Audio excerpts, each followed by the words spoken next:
নির্বাচনের যে রোডম্যাপ বা ডেটটা সরকার যেটা বলেছে ডিসেম্বর থেকে আপনার জুন, এটি একটি অস্পষ্ট সময়, কারণ এর মধ্যে রোজা আসবে, কুরবানি আসবে, ঈদ আসবে, ইজতেমা পড়বে। সেই কারণে আমরা বলেছি অন্তত প্রধান উপদেষ্টা যেন একটা সুনির্দিষ্ট মাসের কথা বলেন যে এই মাসে সম্ভাব্য নির্বাচনটা হতে পারে, এবং নির্বাচন এবং সংস্কার বিচার ডক্টর মোহাম্মদ ইউনূসের নেতৃত্বে অন্তর্বর্তীকালীন সরকারই করুক, আমরা সেটা চাই। সেক্ষেত্রে সরকার অভ্যন্তরীণভাবে কিংবা যে বাহ্যিকভাবে যে চাপগুলো কিংবা নানান ধরনের ষড়যন্ত্র তারা অনুভব করছে বা করবে, সেই ক্ষেত্রে আমরা পরিপূর্ণ তাকে সহযোগিতা করব। যেসব উপদেষ্টাদের নিয়ে বিতর্ক রয়েছে, বিশেষ করে আমাদের আন্দোলনকারী ছাত্র নেতৃবৃন্দের মধ্যে যারা উপদেষ্টা হয়েছেন, তারা যেহেতু একটি দল করেছেন এবং বাইরে এই কথাটি প্রচলিত আছে এই দলটি সরকারের সুবিধা পাচ্ছে এবং সরকার পৃষ্ঠপোষকতা করছে, যেই কারণে আমরা বলেছি যে এই দলের সাথে সংশ্লিষ্ট এনসিপির দুজন উপদেষ্টা তাদেরকে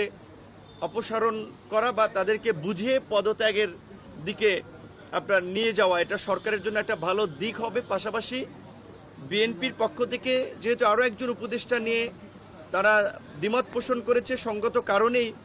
এরকম বিষয়গুলোতে সরকার যেন ইতিবাচকভাবে আমলে নেয়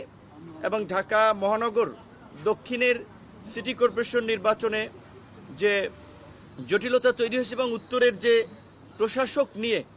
আপনার তার হিজবুত তাহরীরের সাথে সংশ্লিষ্টতার অভিযোগ রয়েছে,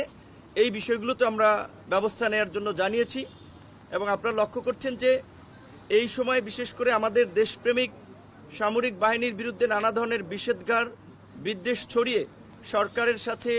বা জনগণের মুখোমুখি দাঁড় করানোর একটা চেষ্টা করা হচ্ছে সামরিক বাহিনীকে। সরকার যেন সামরিক বাহিনী সহ পুরো প্রশাসনকে আস্থায় নিয়ে কাজ করে, তাদের সাথে যেন সরকার একটা ভালো আন্ডারস্ট্যান্ডিং থাকে। একই সাথে রাজনৈতিক দলগুলোর সাথে যে দূরত্ব তৈরি হয়েছে, কারণ রাজনৈতিক দলগুলো আমরা অনেকেই